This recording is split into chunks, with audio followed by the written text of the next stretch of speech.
हमारा वीडियो ज़्यादातर अलग मौजू पे होता है, टॉपिक अलग होता है, लेकिन आज ज़रूरत है इस देश और इस हालात पर बात करने का।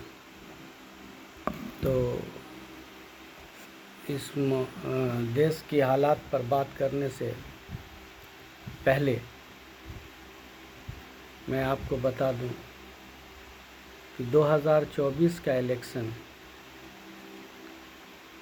ये तय करेगा कि हिंदुस्तान, हमारा देश का मुस्तकबिल और इस देश के रहने वाले जितने भी हिंदुस्तानी हैं, हिंदू, मुस्लिम, सिख, ईसाई, वो सब की तकदीर और उसके मुस्तकबिल का फ़ैसला ये 2024 का इलेक्शन करने वाला है। वोट आप किसी को भी दें, यह आपका अपना राय है, लेकिन वोट देने से पहले आपको ये ज़रूर देखना है कि कौन सी पार्टी, कौन सा लीडर आपके लिए क्या कर रहा है या क्या किया है। चूँकि हमारा जो देश भारत हिंदुस्तान है, ये बहुत बड़ा मुल्क है और यहाँ हर चीज़ है, किसी चीज़ की कमी नहीं है, सब कुछ है। लेकिन इस देश को चलाने के लिए जो ज़हन होना चाहिए, खुला ज़हन, वैसे इंसान को इस देश का प्रधानमंत्री बनना चाहिए। 10 साल बीजेपी की गवर्नमेंट रही। इस 10 सालों में उन्होंने अब तक जितने भी वादे किए हैं, पहले ये सोचना है कि उनमें से कितने वादों को उन्होंने पूरा किया है। जात और धर्म की बुनियाद पर वोट करना ये सबसे बड़ा बेवकूफ़ी होता है। आप वोट उसी को दें जो आपके लिए, आपके बच्चों के लिए, आपके इस मुल्क के लिए, इस मुल्क को आगे बढ़ाने के लिए कुछ करे या जो किया, ऐसे लोगों को वोट देना है, ना कि ऐसे लोगों को जो सिर्फ वादों पे आपको या झूठे वादे करके आपसे वोट ले ले, वर्गला के या झूठा सपना दिखा के। आज के डेट में हिंदुस्तान के नौजवान का जो सबसे बड़ा मसला है वो रोज़गार है, बिज़नेस है। जो जिस काम को करता है आज वो नज़र उठा के देखे क्या उसका बिज़नेस या उसका रोज़गार कैसा है, क्या ठीक है, क्या सही रास्ते पे है उसका बिज़नेस। नौजवान जो दिन रात मेहनत करके पढ़ाई करते हैं, लिखाई करते हैं, क्या उसके लिए रोज़गार का अवसर तलाश कर रहा है अपना, क्या उसे वो अवसर मिलेगा रोज़गार का, ये ध्यान देना है। हम लोग कोई भी चीज़ को ख़रीदते हैं बाज़ार से तो उसके बारे में पूरा जानते हैं। मान लीजिए एक वॉशिंग मशीन ख़रीद रहे हैं तो वॉशिंग मशीन का सारा फीचर वगैरह हम लोग पूछते हैं 10 बार, इसका सर्विस कैसा है, ये सर्विस कैसा देता है, आप से जो सामान ख़रीदेंगे तो आप मेरा सर्विस प्रोवाइड करेंगे या नहीं, ये जो मशीन है ये मशीन ठीक से काम करेगा या नहीं। ये बहुत तरह का चीज़ हम लोग जानकारी लेते हैं और बहुत छानबीन करने के बाद एक चीज़ को या एक सामान को ख़रीदते हैं। लेकिन हम लोग वोट देते वक्त कभी भी इस बात पर गौर नहीं करते हैं कि हम जो 5 साल के लिए इस मुल्क को किसी के हाथों दे रहे हैं, किसी के हाथ में दे रहे हैं, तो वो मेरे बच्चों के लिए तालीम का इंतज़ाम, एजुकेशन का इंतज़ाम करेगा कैसे? ये गवर्नमेंट का काम क्या है?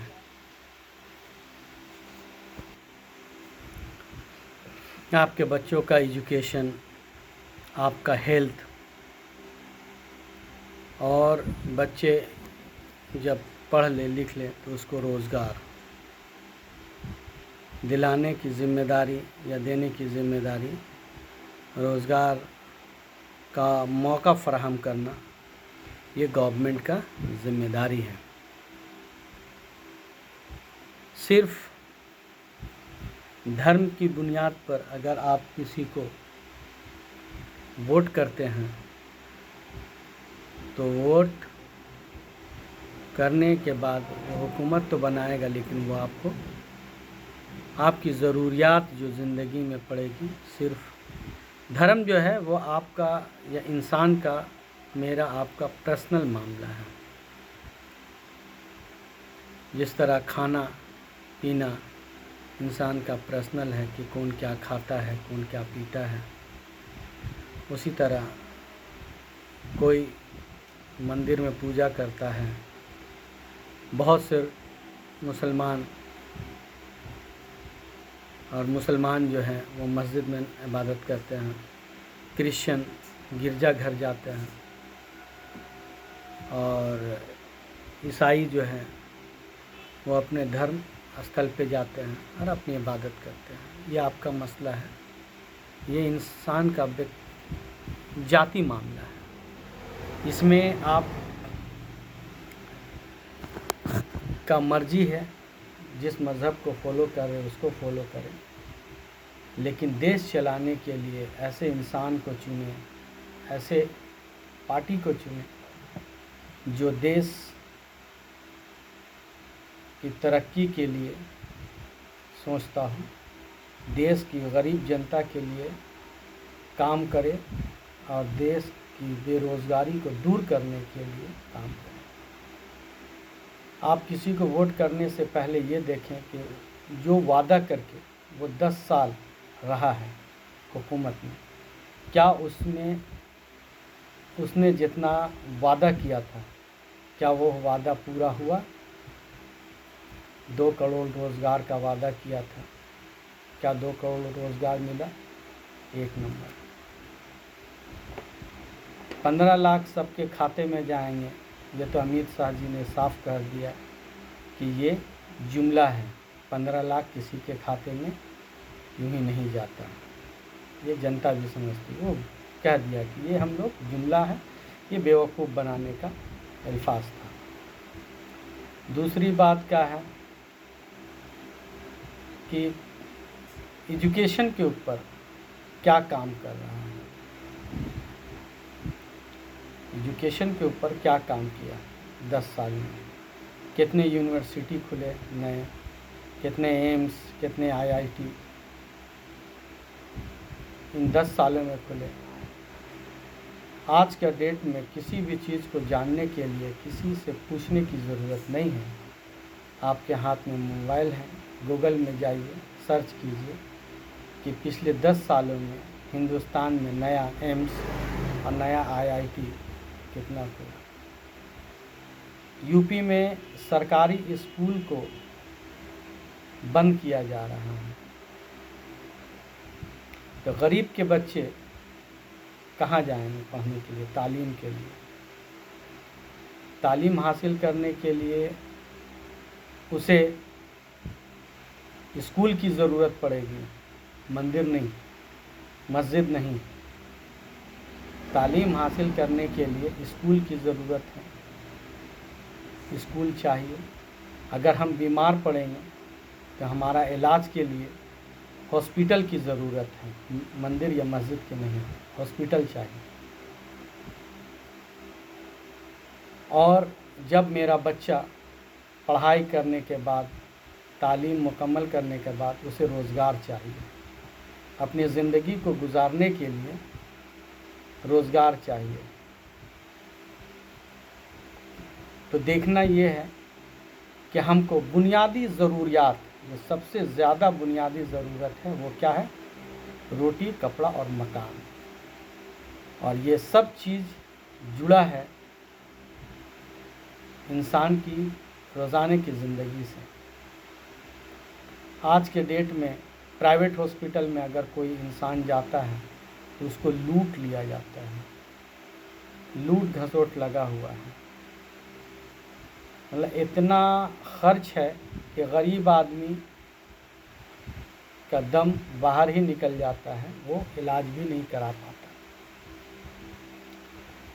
अगर ये सहूलियात होती कि गरीब हो या अमीर हो, सबको एक जैसा मेडिकल फैसिलिटी मिले, जिस तरह यूरोप, अमेरिका, कनाडा वगैरह में है कि गरीब हो या अमीर हो, सबका एजुकेशन, हेल्थ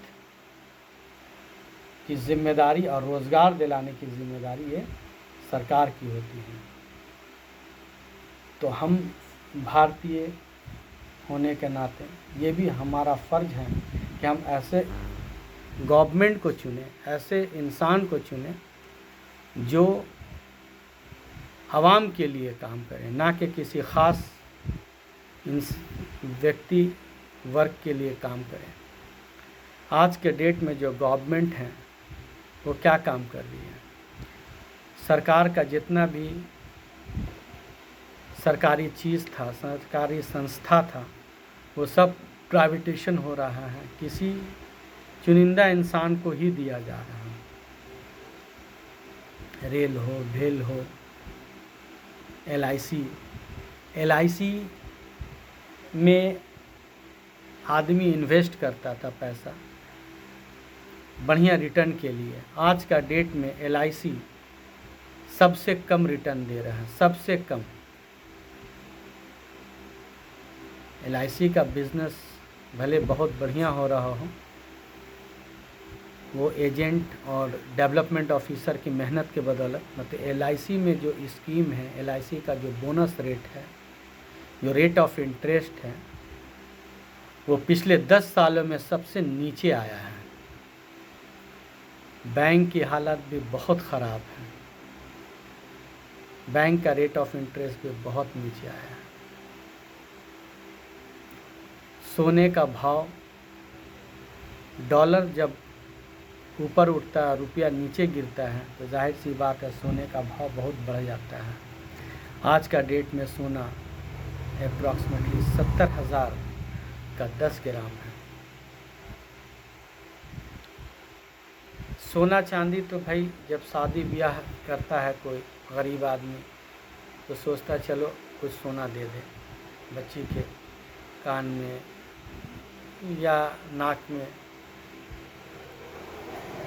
आज जो सोना का भाव है, इस बुनियाद पर गरीब आदमी सोना देने के बारे में सोच भी नहीं सकता है कि कहाँ से देंगे, इतना महंगा सोना है। आज का डेट में जो पार्टी भी आपका हेल्थ, एजुकेशन और रोज़गार का बात करे या रोज़गार के मुद्दे पे इलेक्शन लड़े, हवाई में नहीं कि हम ये किए वो किए, हम यहाँ एम्स खुला दिए और जाके जब देखा तो भाई एम्स तो है ही नहीं, एम्स का कोई नामो निशान नहीं है, और कह दिए हैं कि इतना एम्स खुल रहा है। हर दिन, हर महीने एम्स, IIT वगैरह हिंदुस्तान में खुल रहे हैं। तो गूगल्स में सर्च कीजिए, देखिए कितना एम्स खुला है, कितना ITI खुला है, और कितने बच्चों को रोज़गार मिला है। हिंदुस्तान में फ़ौज के लिए जो कोई कुछ नहीं कहता, कोई भी कुछ नहीं कहता, जबकि इस देश की हिफाजत की जिम्मेदारी फ़ौजों के हाथ में है। लेकिन फ़ौजों के साथ भी बहुत बुरा सलूक किया जा रहा है अग्निवीर लाकर। अग्निवीर इतना ख़तरनाक स्कीम है जिसके तहत किसी को भी 5 साल के लिए या 4 साल के लिए लिया जाए और पूरी ट्रेनिंग देने के बाद उसको 4 साल के बाद उसका रिटायरमेंट का पैसा पीएफ ग्रेच्युटी के साथ बोले भाई अब आप रिटायर हो गए हैं, उसमें से मान लीजिए 50,000 बच्चों को लिया और ट्रेनिंग देने के बाद वो 5 साल सर्विस में रहा, उसके बाद उसको रिटायरमेंट पीएफ ग्रेच्युटी 20 लाख रुपया दे देता है।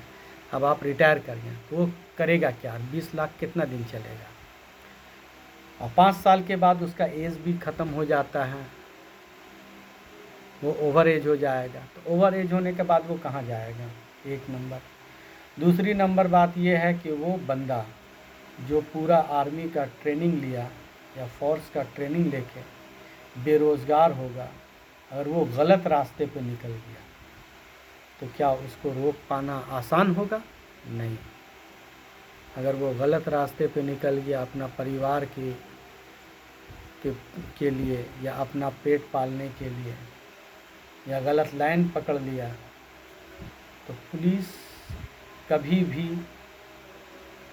इतने हाईली ट्रेंड फौज को रोक पाना पुलिस के लिए भी बहुत मुश्किल होगा। LIC में भी जॉब का बहुत जगह है, लेकिन वो सिर्फ क्लास 2 और 3 जितना भी डी ग्रुप है यानी पियोन क्लर्क वगैरह का वैकेंसी टोटल बंद करके सब कॉन्ट्रैक्ट बेसिस पर लेता है। 500 रुपया पर डे या 600 रुपया पर डे के पर रख लेता है आदमी को और उससे काम करवाता है। और काम करवाने के बाद उसको मिलता क्या है? 24 दिन उसको 24 डेज़ का उसको जोड़ के 500 या 600 रुपया के हिसाब से उसको महीना में पेमेंट कर देता है। उसके अलावा उसकी लाइफ की सिक्योरिटी के लिए कुछ भी नहीं। और जितने MLA MP हैं उन लोगों के लिए पेंशन है, मंथली है, बहुत तरह के फैसिलिटीज़ हैं। लेकिन आम इंसान जो अपनी पूरी ज़िंदगी पढ़ता है, लिखता है, कामयाबी के लिए दिन भर जद्दोजहद करता है और उसे रोज़गार नहीं मिलती, तो ऐसी सूरत में वो कहाँ जाए, क्या करे? अपनी ज़िंदगी को सरवाइव भी करना है। ज़िंदगी सरवाइव करने के लिए उसके पास कोई चॉइस नहीं है। प्राइवेट जॉब का भी बहुत सारा जो ऑप्शन था वो भी लगभग ख़त्म हो गया। बड़ी बड़ी कंपनियां इंडिया को छोड़कर चला गया वापस, उसमें बेरोज़गार हुआ है। और हिंदुस्तान का जितना भी सरकारी धन है, सरकारी संपत्ति है, वो सब अडानी अंबानी के हाथों, कुछ गुजराती बिजनेसमैन के हाथों बेचा जा रहा है। और आज का डेट में हिंदुस्तान का टोटल जो इकोनॉमी है उसका 70% हिंदुस्तान का 20 आदमी है, 20 आदमी के पास है। और बाकी 30% पूरे हिंदुस्तान में जितने भी 140 करोड़ हैं उसके हाथ में है। तो आप गैपिंग देखिए, डिफरेंस। हमारा पड़ोसी मुल्क चाइना, उसकी आबादी मुझसे ज़्यादा है, हिंदुस्तान से ज़्यादा, लेकिन आज वो कहाँ से कहाँ निकल गया। तो हम लोगों को धर्म, जाति, इस सब से ऊपर उठ के देश की बेहतरी के लिए, देश की तरक्की के लिए और देश में ऐसा सरकार को चुने जो हमारे बच्चों को रोज़गार का अवसर मुहैया कराए, जो रोज़गार के अवसर दें। किसानों का हाल भी बहुत बुरा है। इस गवर्नमेंट ने कहा था कि किसान का आय दुगना कर देंगे, दुगना तो दूर की बात, जो आय था वो भी ख़त्म हो गया और घट गया। और ये सब का सब फ़ायदा चंद इंसान को मिल रहा है। किसान आंदोलन करता है तो उसे कहता है कि ये खालिस्तानी है। स्पोर्ट्समैन आंदोलन किया कि ये देशद्रोही हैं। और मुसलमान तो ऐसे ही भी देशद्रोही हैं इन लोगों के नज़र में। जब अभी एक नया ट्रेंड इन लोगों का चल रहा है, ये बताया जा रहा है कि अगर कांग्रेस आ गया तो आपकी बीवी का गला का मंगलसूत्र भी ये लोग ले लेगा। हम ये पूछना चाहते हैं आप लोगों से कि हिंदुस्तान 1947 को आज़ाद हुआ, 1947 से लेकर अब तक कितने मुसलमानों ने आपकी बहू बेटी के गला का मंगलसूत्र छीना? कितने बहू बेटी का? एक भी नहीं। आप नहीं दिखा सकते हैं, ना हुआ है, लेकिन आपके दिमाग में ये बैठाया जा रहा है। ये एक साइकोलॉजिकल गेम है जो आपके दिमाग में बैठा रहा है कि भाई हम हैं तो तुम सुरक्षित हो। भाई हिंदुस्तान के 140 करोड़ में 80% आप हो, 80% से ज़्यादा हिंदुओं की आबादी है और आज हिंदू खतरे में है। ये बता रहे हैं कि हिंदू खतरे में है, जबकि हिंदुस्तान का prime minister Hindu, president Hindu, Hindustan के IAS IPS 90% लगभग हिंदू, हिंदुस्तान के जितने भी स्टेट हैं उसके prime minister chief minister Hindu, governor Hindu, फिर भी हिंदू खतरे में, फिर भी हिंदू खतरे में। ये बताया जा रहा है, ये बताया जा रहा है कि आपके मंगलसूत्र, आपके सोने घर में जितना है उसमें ये लोग हिस्सा ले लेगा कांग्रेस आएगा तो। क्यों? बीजेपी के इस 10 साल से पहले किसकी हुकूमत थी? कांग्रेस की। अटल बिहारी वाजपेयी जी 5 साल हुकूमत की, लेकिन तब हिंदू खतरे में नहीं था, तब हिंदू खतरे में नहीं था, तब मंगलसूत्र नहीं नोचा गया, तब मंगलसूत्र और सोना आपका नहीं लूटा गया। आज अगर कांग्रेस आ जाएगा तो आपका मतलब मंगलसूत्र आपके बीवी और बहन का, बेटी के गले से ले जाएगा। ये बचकाना बात है, ऐसा कभी होगा नहीं, कभी नहीं होगा। इतिहास गवाह है कि ऐसा कभी हुआ भी नहीं है। और अगर आप लोग सिर्फ बीजेपी के बहकावे में आकर, बीजेपी के छल और झूठ में आकर अगर आप लोग बीजेपी को हुकूमत देते हैं और उसके बाद बीजेपी की दोबारा हुकूमत बनती है तो ये तय है कि मुसलमान हो या हिंदू हो, सब की हालात बुरी हो जाएगी। आपका बच्चा बेरोज़गार हो जाएगा, आपको सही हेल्थ फैसिलिटी नहीं मिलेगी, सब प्राइवेट हो जाएगा। जाइए प्राइवेट में इलाज कीजिए। आपके पास जब रोज़गार नहीं रहेगा तो आप अपना हेल्थ के लिए किसके पास जाइएगा? अपने बच्चों को तालीम देने के लिए कहाँ जाइएगा जब सरकारी स्कूल ही सब बंद हो जाएगा? तो आपको ये सब सोचना है। आप मामूली सा भी चीज़ को ख़रीदते हैं तो बहुत छानबीन करते हैं, बहुत क्वेश्चन करते हैं, सवाल करते हैं, लेकिन जब वोट देने की बारी आती है तो आप सवाल नहीं करते हैं कि हम आपको वोट देंगे तो 5 साल आप मेरे लिए क्या करेंगे, मेरे बच्चों के लिए क्या करेंगे, मेरे हेल्थ के लिए क्या करेंगे, इस देश के लिए क्या करेंगे, इस देश की तरक्की के लिए क्या करेंगे, इस देश को आगे बढ़ाने के लिए क्या करेंगे। आप लोग अल्हम्दुलिल्लाह बहुत समझदार हैं, समझ रखते हैं, इसीलिए 2024 का इलेक्शन में वोट देने से पहले कम से कम अपने जहन को बिल्कुल साफ कर लें। ये धर्म का चश्मा उतार के और किसी एक वर्ग के खिलाफ नफ़रत और जहर को बाहर निकालकर देश के